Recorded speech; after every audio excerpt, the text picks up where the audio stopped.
Good morning friends अभी तक मैं डॉक्टर शैलानाज आपको 6th मंथ प्रेगनेंसी में आपके बेबी में क्या चेंजेस आएंगे, आप कैसा महसूस करोगे और आपकी बॉडी में क्या क्या चेंजेस आएंगे, प्लस आपको क्या एडवाइस बेस्ट से बेस्ट ताकि आपकी प्रेगनेंसी अच्छे से 9 महीने तक प्रोग्रेस करे और आप एक हेल्दी बेबी को डिलीवरी दो। तो वो सारी बातें अभी तक आपको मैंने समझा दिया है। अब आप थर्ड टाइम ट्राइमेस्टर मीन्स कि आप अपने 7th मंथ में एंटर हो गए हो। दोस्तों ये आपका बहुत क्रूशियल मंथ कहलाता है क्योंकि इस मंथ में कई पेशेंट का इस मंथ के एंड में भी डिलीवरी होने के चांसेस होते हैं, किसी का 8th मंथ के स्टार्टिंग में प्रीमेच्योर प्रीटर्म डिलीवरी जिसे हम कहते हैं। तो दोस्तों उससे बचने के लिए आप जो मैं आपको बता रही हूँ उस वीडियो को आप ध्यान से सुनिएगा, ताकि अगर आपकी प्रीटर्म प्रीमेच्योर डिलीवरी हो रही है तो आप कैसे उस चीज को समझ सको कि ये डिलीवरी का दर्द है या डिलीवरी के लिए आप को अब अपने आप को रेडी कर लेना चाहिए। नहीं तो फिर अगर आपका सब कुछ बहुत अच्छा चल रहा है तो आप 9th मंथ तक आपके बेबी में क्या बदलाव आएगा, क्या नया डेवलपमेंट आपको पता चलेगा और प्लस क्या आपकी बॉडी में चेंजेस आएंगे। तो दोस्तों इस वीडियो को आप एंड तक जरूर देखिएगा और अगर आपको वीडियो पसंद आए तो आप अपने दोस्तों में, अपने रिलेटिव्स में ज्यादा से ज्यादा इसको शेयर करिए और मेरे चैनल को अगर अभी तक आपने सब्सक्राइब नहीं किया है तो मेरी सहेलियों जल्द से जल्द आप इसे सब्सक्राइब कर दीजिए। तो अब शुरू करते हैं कि आपके बेबी में क्या नया डेवलपमेंट होगा। तो सबसे पहले अगर हम उसकी बात कर ले हाइट की, तो आपके बेबी की जो हाइट है वो 33 से 38 सेंटीमीटर हो चुकी है अब तक। प्लस अगर उसका वेट देखें तो 1 kg से 1.3 kg तक उसका वेट है। दोस्तों हाइट डिपेंड करती है बेबी के हेरिडिटरी उस पे, क्योंकि अगर बच्चे के जो माता पिता है अगर उनकी हाइट अच्छी है तो बच्चे की भी हाइट अच्छी ग्रो करेगी अंदर। तो अगर आप किसी के अल्ट्रासाउंड से अपने बेबी के अल्ट्रासाउंड को कंपेयर कर रहे हो तो उसको बिल्कुल गलती मत करना और स्ट्रेस बिल्कुल मत लेना इस चीज का, क्योंकि वो आप हो सकता हो आपकी भी हाइट कम हो, आपके पार्टनर की हाइट कम हो या उस सामने वाले के बच्चे की हाइट अगर बेटर अच्छी है तो हो सकता है उन दोनों कपल का हाइट अच्छी है, तो वो हेरिडिटरी फैक्टर भी होता है। वेट दोस्तों इस मंथ में 1 से 1.3 kg तक रहता है, लेकिन जैसे ही ये मंथ आपका खत्म होगा वेट बहुत तेजी से इंक्रीज करता है। कई बार आपने देखा होगा कि किसी का बेबी डिलीवरी के बाद 2.5-3 किलो का रह जाता है, किसी का 4-4.5 किलो तक 3.5 किलो तक भी चला जाता है। तो दोस्तों इस चीज को लेकर के आप बिल्कुल भी स्ट्रेस मत लीजिएगा, क्योंकि ये सारी चीजें आप आगे भी अचीव कर सकते हो जब आपका बेबी दुनिया में सही सलामत आ जाएगा। तो दोस्तों अब बात करते हैं उसके कौन कौन से नए ऑर्गन्स डेवलप होंगे और उसमें क्या क्या चेंजेस आएगा। पहली बात तो ये कि दोस्तों सारे ऑर्गन्स बहुत अच्छे से डेवलप हो चुके हैं, प्रॉपर वर्क कर रहे हैं, प्रॉपर फंक्शन कर रहे हैं। उसके आईज हो, उसका टच हो, उसका हियरिंग पावर हो, कोई भी आप ऑर्गन को ले लीजिए, उसका किडनी सिस्टम हो, डाइजेस्टिव सिस्टम हो, सब बहुत अच्छे से वर्क करना शुरू कर देते हैं।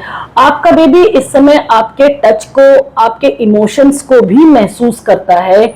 जैसे कि अगर आप सैड हो तो बेबी अंदर सैड होगा, अगर आप एंजाइटी हो तो बेबी पैनिक हो जाएगा, आपका बेबी का मूवमेंट तेज हो जाएगा। और आप अगर बेबी को फील कर रहे हो, टच कर रहे हो या उसके पापा टच कर रहे हैं, फील कर रहे हैं, तो बेबी उस टच को समझेगा कि उसके पेरेंट का ये उसके लिए इमोशन है।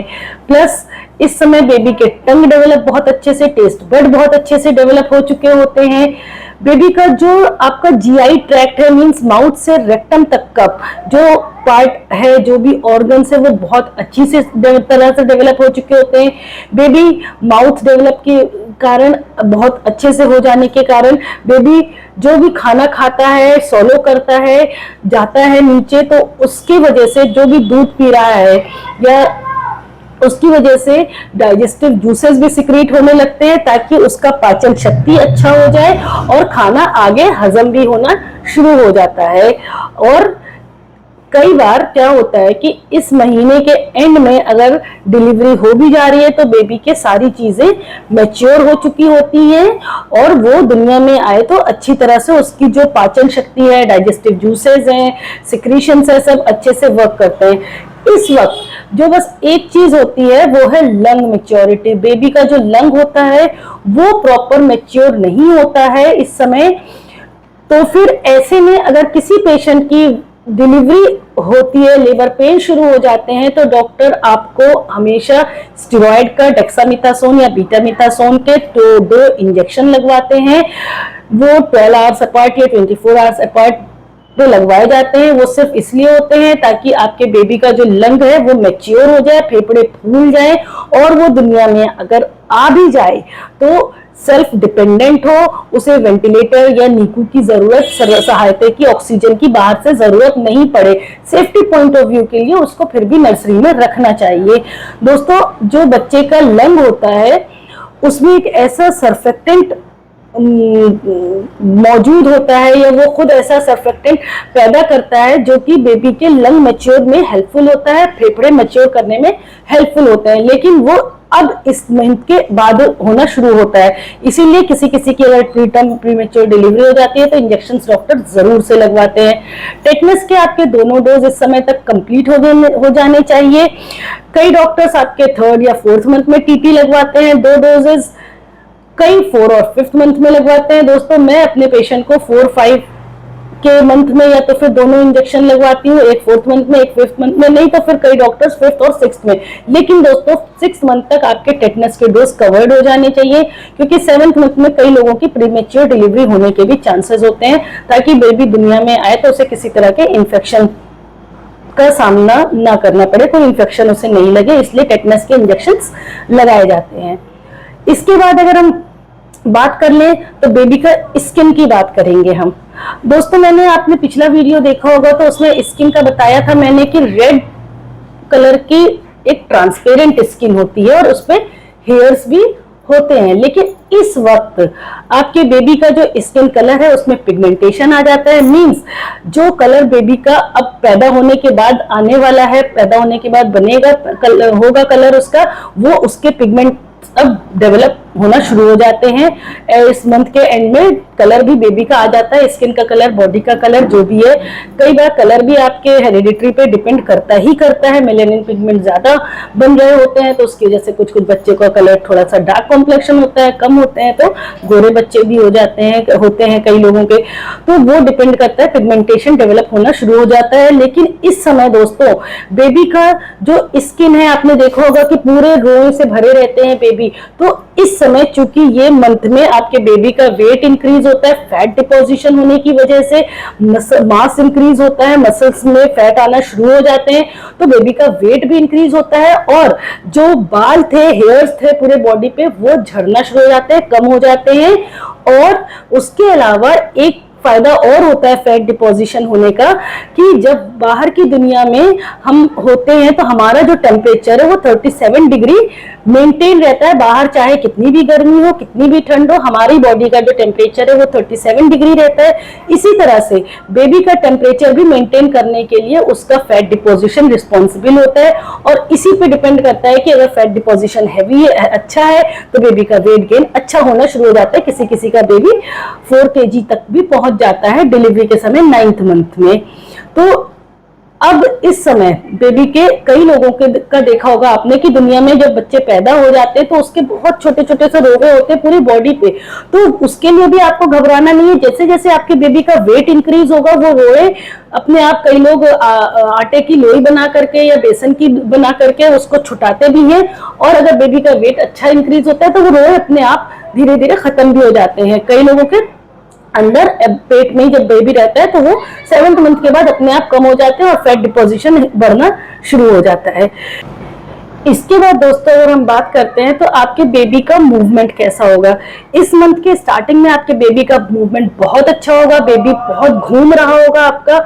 और इस समय अगर कई लोगों का डाउट होता है कि मेरा बेबी आज घूमा नहीं, तो दोस्तों यहाँ पे आपको भी घबराने की जरूरत नहीं है, क्योंकि होता क्या है कि इस वक्त आपके बेबी का स्लीप पैटर्न एक फिक्स टाइम बन जाता है।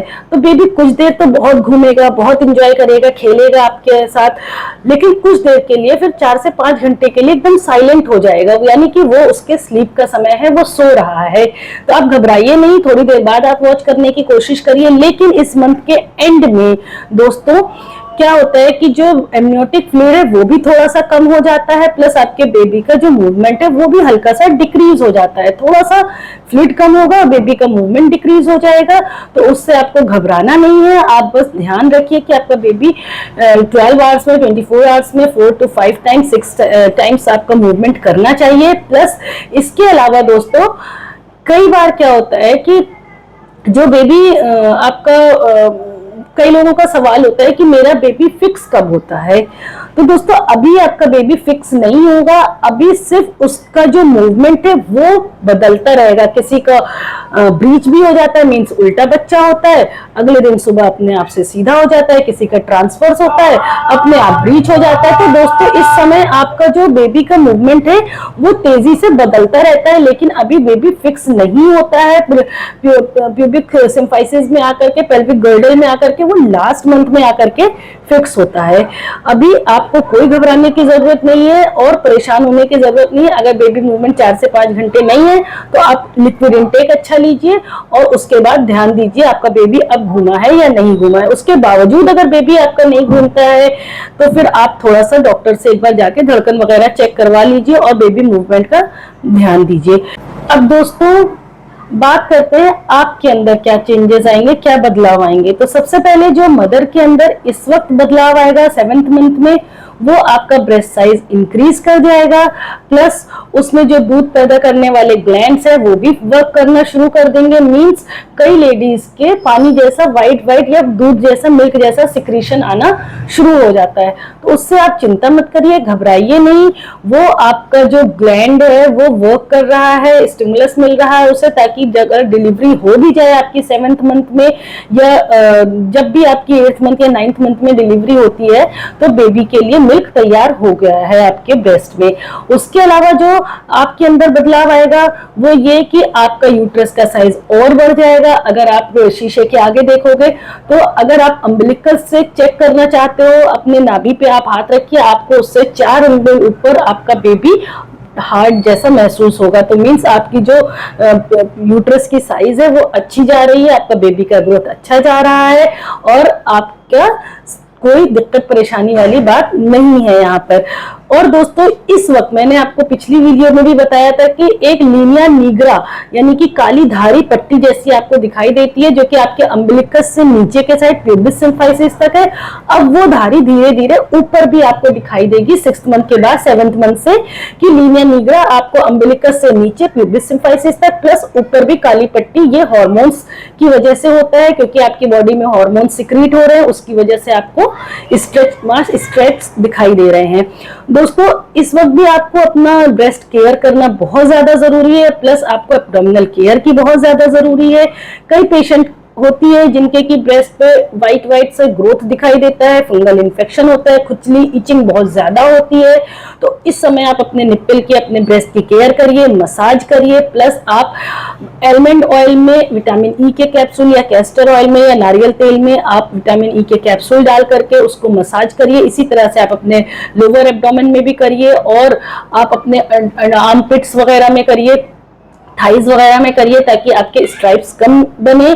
प्लस इस समय आप विटामिन ए, विटामिन सी का इस्तेमाल ज्यादा करिए क्योंकि इनसे आपकी स्किन भी ग्लो करेगी और स्ट्राइप्स भी कम पड़ेंगे आपके। प्लस इस वक्त आपका कई बार फेस आपका किसी किसी की प्रेगनेंसी ग्लो दिखाई देता है, किसी का डल हो जाता है, किसी का किसी तरह का स्किन होता है, किसी के स्किन पे बटरफ्लाई, इस आईज के नीचे बटरफ्लाई जैसा पिगमेंटेशन बन जाता है। तो उसके लिए भी आप अपना एलमंड ऑयल या कैस्टर ऑयल, विटामिन ई डाल करके अच्छे से आप रात में अप्लाई करिए ताकि थोड़े से आपके स्ट्रेच मार्क्स वगैरह कम हो जाए। अच्छा, इसके लिए आपको बिल्कुल चिंता इसलिए नहीं करनी है क्योंकि ये सब आपके प्रेगनेंसी हॉर्मोन्स की वजह से हो रहे हैं। ये ऑटोमेटिकली डिलीवरी के बाद 2 से 3 महीने, 4 महीने में खत्म होना शुरू हो जाते हैं। आपका यूट्रस भी अंदर चला जाएगा, नॉर्मल साइज पे आना शुरू हो जाएगा। तो इन सब चीजों के लिए आप अभी चिंता मत करिए। डिलीवरी के बाद आप मेडिसिन ले सकते हो अगर नहीं खत्म हो रहा है, नहीं कम हो रहा है, या एक्सरसाइजेज आती हैं वो कर सकते हो आप। तो दोस्तों उसके लिए अभी से वरी मत करिए, आप हैप्पी रहिए। आप हैप्पी हो तो आपका बेबी हैप्पी है, आप सैड हो तो बेबी सैड है। आप अच्छे सॉन्ग सुन रहे हो, आप अच्छे मूड में हो, अच्छे गॉसिप्स कर रहे हो, अच्छे लोगों के साथ अच्छे कॉन्वर्सेशन सुन रहे हो, तो आपका बेबी भी वही सारी चीजें अडेप्ट करेगा और दुनिया में आने के बाद वो माँ के जो लक्षण है बेबी में जरूर आते हैं, फादर के भी आते हैं, बट क्योंकि माँ 9 मंथ एक्स्ट्रा उसको केयर कर रही है तो उसके जो जीन्स होंगे वो माँ के अंदर माँ से ज्यादा ट्रांसफर होते हैं रादर देन फादर। उसके अलावा आप इस वक्त देखोगे कि आपको, क्योंकि आपके यूट्रस का साइज बढ़ रहा है तो जाहिर सी बात है कि एक झिल्ली होती है जिसे हम डायफ्राम कहते हैं दोस्तों, वो आपके चेस्ट को और आपके एब्डोमेन को सेपरेट करती है। तो इस समय एब्डोमेन का, पेट का साइज, यूट्रस साइज बढ़ने की वजह से वो डायफ्राम को ऊपर पुश करता है यूट्रस, तो उसकी वजह से आपको सांस लेने में भी दिक्कत आती है, क्योंकि जो आपका लंग है उस पर प्रेशर पड़ता है, वो सिकुड़ जाता है, जिसकी वजह से लंग की जो कैपेसिटी होती है सांस लेने वाली वो कम हो जाती है। प्रेगनेंसी में कई पेशेंट हाफ जाते हैं, थोड़ी सी देर में सांस ऐसे लेते हैं, हाफ करके बात करते हैं, थोड़ा सा जीना चढ़ते हैं या मार्केट तक भी जाते हैं तो बहुत जल्दी थक जाते हैं, थकान होना शुरू हो जाती है। तो इन सब चीजों के लिए आप थोड़ा सा डिस्टेंस, अगर आपको चलना है, पैदल चल रहे हो, जीने पे चढ़ रहे हो, तो आप अभी से आदत बना लो कि थोड़ा रेस्ट कर करके किया करो, क्योंकि इस वक्त आपको प्रेगनेंसी का साइज और यूट्रस का साइज और बढ़ने वाला है थोड़ा सा। अभी आपका 8th मंथ पे, उसके बाद 9th मंथ में घट जाता है, नीचे आ जाता है, क्योंकि बेबी को फिक्स होना है। तो अभी थोड़ी सी परेशानी आपको ज्यादा होगी। प्लस डाइट आपको मैंने बताया, शॉर्ट मील्स लीजिए, थोड़ा सा खाइए, फिर रुक जाइए, फिर 1.5 घंटे 2 घंटे बाद कुछ डाइट लीजिए, हल्का लाइट डाइट लीजिए। प्लस एसिडिटी, इनडाइजेशन, ये सारी चीजें और बढ़नी है आपकी, आपको दिक्कत होगी खाना हजम होने में। तो ये सारी दिक्कतें अभी 7th 8th 9th मंथ में आपको बढ़नी है। तो फिर दोस्तों इस समय आप सॉफ्ट डाइट लीजिए, हल्का डाइट लीजिए, मिर्च मसाला तेल भुना कम लीजिए, प्लस शॉर्ट मील्स लीजिए और हेल्दी डाइट लीजिए, वेजिटेबल्स लीजिए, फ्रूट्स लीजिए, जूसेस ज्यादा लीजिए, ड्रिंक्स वगैरह का इस्तेमाल ज्यादा करिए, प्लस माइल्ड एक्सरसाइज वगैरह जरूर करिए, क्योंकि इस समय आपके लोअर एब्डोमेन की जो मसल्स हैं उनका स्ट्रेच होना बहुत जरूरी है, जो कि आपको हेल्पफुल होगी आगे चल करके नॉर्मल डिलीवरी में। प्लस इस वक्त एक जो कॉम्प्लिकेशंस आती है, जो लोग समझ नहीं पाते हैं, दिक्कत आती है, वो है आपकी कि प्रीटर्म डिलीवरी का पेन कैसा होता है। तो दोस्तों जो लेबर पेन है वो मैं शॉर्ट में आपको बता दे रही हूँ। जो लेबर पेन है वो अगर स्टार्ट हो गया है आपका, तो आप कैसे समझोगे कि आपकी 7.5 महीने में डिलीवरी होने वाली है। तो उसके लिए जो आपका दर्द है वो बैक से शुरू होकर के फ्रंट में लोअर एब्डोमेन में आएगा, थाई तक जाएगा और थोड़ी थोड़ी देर में वो आता रहेगा। आपका जो पेट है वो एकदम हार्ड स्टोन की तरह, आप हाथ रख करके फील करो तो एकदम पत्थर की तरह आपको फील हो जाएगा। अगर ये तरह का पैटर्न है आपका पेन को और वो बढ़ रहा है, मींस पहले हर 20 मिनट में आ रहा था एक बार पेन, अब आपका पेन हर 10 मिनट में आ रहा है कम से कम 4 से 5 बार, फिर धीरे धीरे उसकी फ्रीक्वेंसी घटती जा रही है, जल्दी जल्दी आ रहा है, तो आप समझ जाओ कि आपका ये लेबर पेन है। आपको हॉस्पिटल जाना चाहिए, डॉक्टर के पास विजिट करना चाहिए। कई लोगों का इस समय वाटर बैग भी फट जाता है, वाटर बैग लीक कर जाता है। तो वाटर बैग लीक कर गया वो आप कैसे समझोगे, तो एकदम पेशाब जैसा पानी आपका चिपचिपा सा लसलसा सा आएगा। तो अगर वाटर बैग आपका लीक किया है और आप खड़े हो गए तो वो पानी बहुत सारा प्रेशर के साथ आएगा, थोड़ा सा नहीं आएगा, बहुत सारा आएगा, जिससे कि आपके पूरे कपड़े भीग जाएंगे। अगर इस तरह का पानी आ रहा है तो आप समझ लो वाटर बैग लीक कर गया है। इस वक्त कई लेडीज जो गलती करती हैं दोस्तों वो ये कि जमीन पे लेटना, बैठना, उठना उनकी आदत होती है, घर में चटाई पे सोने की आदत होती है। तो दोस्तों इस समय आप थोड़ा सा सावधानी ज्यादा बरतिए, क्योंकि कभी कभी क्या होता है प्रेशर की वजह से, एकदम बैठने उठने की वजह से सहारा लेकर के बैठिए उठिए, अदरवाइज एकदम प्रेशर की वजह से आपका वाटर बैग लीक कर जाता है। प्लस इसके अलावा अगर आपको कोई सवाल है, अगर आप मुझसे कुछ पूछना चाहते हो तो आप मुझे कमेंट करके भी पूछ सकते हो। उम्मीद करती हूँ आपको ये पूरा वीडियो अच्छी तरह से समझ में आ गया होगा कि आपके बेबी के चेंजेस, आपके चेंजेस, प्लस इस समय अगर आपको प्रीटर्म लेबर पेन शुरू हो गए तो आप उसको कैसे समझ सकते हो, और समझदारी के साथ आप हॉस्पिटल विजिट करिए। अपने बैग पैक्स वगैरह कर लीजिए आप जल्दी से, ताकि बेबी अगर दुनिया में आना है तो फिर आपके पास सारा सामान होना चाहिए, उस समय आपको कोई प्रॉब्लम नहीं होना चाहिए। थोड़ा बहुत मूड स्विंग और चिड़चिड़ापन है तो उसको आप थोड़ा सा अपना स्टोरीज वगैरह पढ़ करके, अच्छे कॉन्वर्सेशन सुन करके इन सब चीजों को आप थोड़ा हैंडल करिए, टैकल करिए। तो इस वक्त आपको एक चीज का और ख्याल रखना है, वो है ब्लड टेस्ट वगैरह और बीपी मॉनिटरिंग। दोस्तों इस समय आपको बीपी मॉनिटर करवाते रहना चाहिए, क्योंकि किसी किसी पेशेंट की हिस्ट्री होती है, उनका बीपी हाई होता है तो एक्लेम्शिया, प्री एक्लेम्शिया डेवलप होने के चांसेस होते हैं। ये बहुत खराब कंडीशन होती है दोस्तों। और प्लस इस समय आपको हीमोग्लोबिन टेस्ट एक बार फिर से करा लेना चाहिए कि आपका हीमोग्लोबिन 10 के ऊपर होना चाहिए, ताकि आपको नॉर्मल डिलीवरी में या सिजेरियन भी करना पड़ जाए तो आपको किसी तरह से भी ब्लड अरेंज करने की जरूरत नहीं पड़े और बहुत आसानी से आपकी डिलीवरी या सिजेरियन हो सकता है। बीपी मॉनिटरिंग, और अगर किसी की हिस्ट्री है शुगर की, डायबिटीज की, जिसे कि हम जेस्टेशनल डायबिटिक कहते हैं, तो उन सब चीजों की अगर है, या थायराइड है आपको, तो ये सब चीजें आप जरूर से इस समय कंपलसरी है, बहुत जरूरी है कि आप जांच कराते रहिए, डॉक्टर के टच में रहिए। और बीपी है या थायराइड है या शुगर है या कोई और आपके डिसऑर्डर हैं, तो उसके लिए आप डॉक्टर से मिलिए और उसकी मेडिसिन बिल्कुल मत छोड़िए, क्योंकि इस वक्त अगर आपने कुछ भी लापरवाही किया तो ये मंथ आपका बहुत इंपॉर्टेंट मंथ है। इस समय का बहुत गलत इम्पैक्ट पड़ेगा आपके बेबी के ऊपर भी। तो उम्मीद करती हूँ दोस्तों ये वीडियो आपको बहुत अच्छी तरह से समझ में आ गया होगा। अगर आपका कोई सवाल है तो आप कमेंट करके पूछिए, और अगर आपको वीडियो पसंद आई हो तो उसको लाइक करना नहीं भूलें और मेरे चैनल को जरूर से सब्सक्राइब करिए। Thank you.